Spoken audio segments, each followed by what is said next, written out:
because of the wording of it, it brings in a little bit of doubt and curiosity to your predictive, biased mind, which will be wonderful for your relationships and your life because it'll cause you to be more interested in what actually is happening. What is the reality?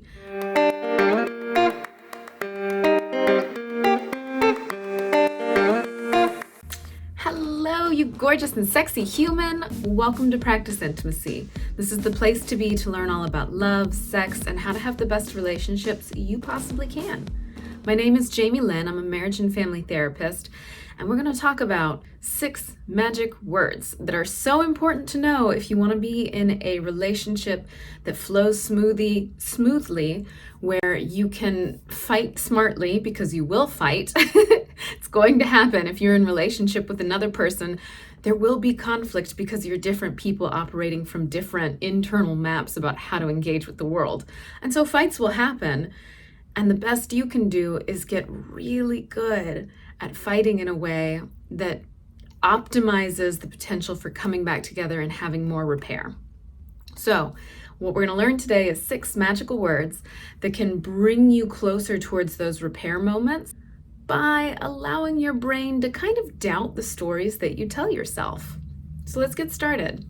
First, I want to share where I've heard these words, and then the research that started coming out about this, and then we'll get to the actual words themselves. The first place I ever came across this particular statement was from Terry Real's work. He is the one who created relational life therapy. If you have not heard of it, it's a wonderful couples model. It's a way that you can do therapy based on the work of Terry Real. And if you're somebody who's looking for a good couples therapist, then there's actually a directory on his website, terryreal.com, and you can find people who are trained in this particular type of therapy.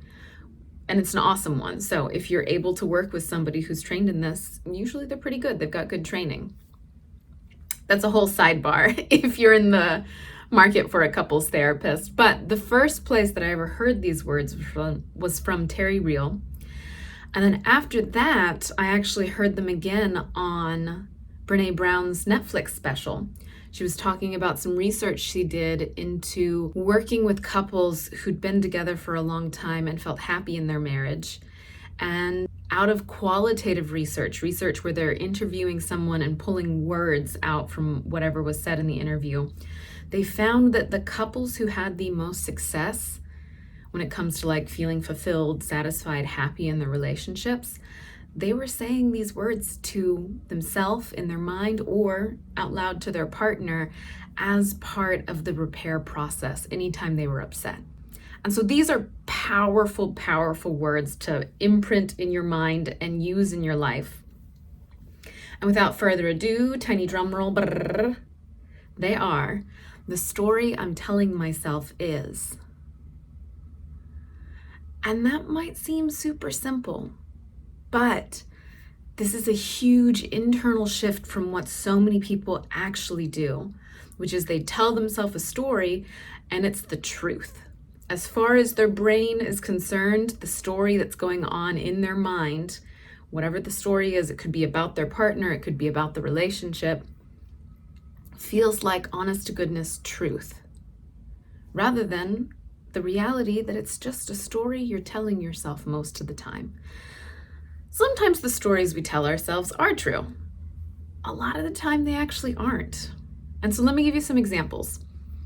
First, let me use it in the way that Terry Real suggests. He has this whole formula for using this phrase, the story I'm telling myself. And it's a combination of his work plus nonviolent communication. And so that formula is, here's the thing that happened. I noticed that you did not smile when you picked me up from the airport. It's the thing that happened. I noticed you did not smile when you picked me up from the airport. And the story I'm telling myself about that is that you're not excited to see me. And when I tell myself that story, I feel angry, I feel heartbroken, I feel humiliated. And then from there, the next step would be making a request. It could be any request. In this case, it might be, would you be willing to tell me what was going on with you that you did not seem excited when you came to get me? I'm telling myself that you don't want to see me. What's actually going on? And so that's the whole formula that Terry came up with. I think it can be more simple than that, but that's a wonderful way to talk about something that happened that upset you. And another way that you can use these magical words is just in everyday life. I'm thinking of a different example. This is from my life and my relationship. But there was a period of time when my partner was dating a new person, and it was really upsetting me. It was bringing up all my jealousy, and I kept coming at my partner from this attacking space of like, you like this person more. And every single time I would do this attack towards my partner, you like this person more, rah. And it was actually very scary. I'm doing it in a funny way now, but when I was in it, ooh, poor sweetie. And so eventually, after multiple interactions of me coming at my partner with this angry, jealous energy, and them saying to me like, no, that's not true. You are literally making up this whole fantasy that I'm having this wonderful time with this person and they mean so much to me, when really we're just getting to know each other. And so after a little while, I started using the story I'm telling myself. And I would go to my partner and I would say, I'm telling myself a story that you're having a wonderful time with this person and you like them more than me. Is that actually true? And they could just tell me, no, it's not true. Or if it was true, they could tell me yes, and we would go from there. But rather than freaking out and attacking my partner in ways that looked way more like jealous accusations, interrogations, things like that, rather than doing that, I was able to just say what was true. I am telling myself a story about something that may or may not be true. Is it?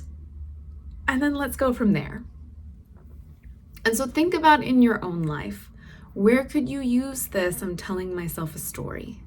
Are there things that your partner says or does that are infuriating to you, hurtful to you, scary for you to hear? And you could take a moment and check, okay, what story am I making up about this thing that is happening? And is it actually true? Or is it just that, a story? The important thing to be aware of, the piece of information that can help all of this kind of click internally, is human beings are predictive machines. Really, all animals with a brain are predictive machines.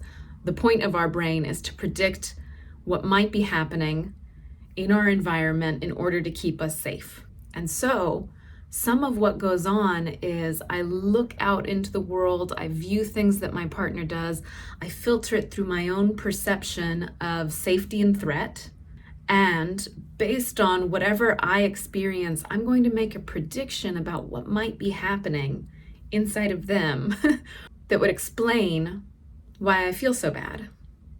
And usually that explanation, it's not so kind to our partners. Most of the time it's a bit biased. Many times it's not actually grounded in reality, and instead it's grounded in your internal belief system, which may or may not be true.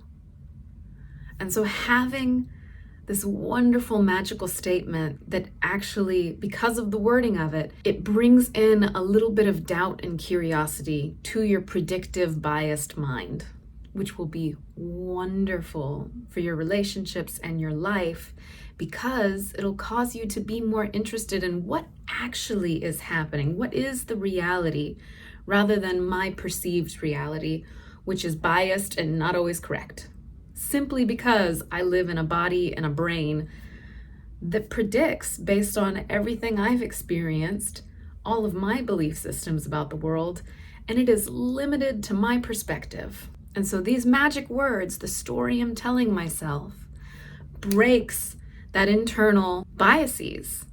It adds a little doubt into the system, which is a good thing. Okay, I hope you enjoyed this. Please leave me comments. Tell me if you use this statement and how it works for you. Tell me some of the things that you want to start using the story I'm telling myself is. dot, dot, dot. Tell me some of the things that you're going to use that on. And remember to subscribe to this channel if you want more information about love, sex, relationships, all those fun, juicy things in life. And I will see you next time. Bye for now.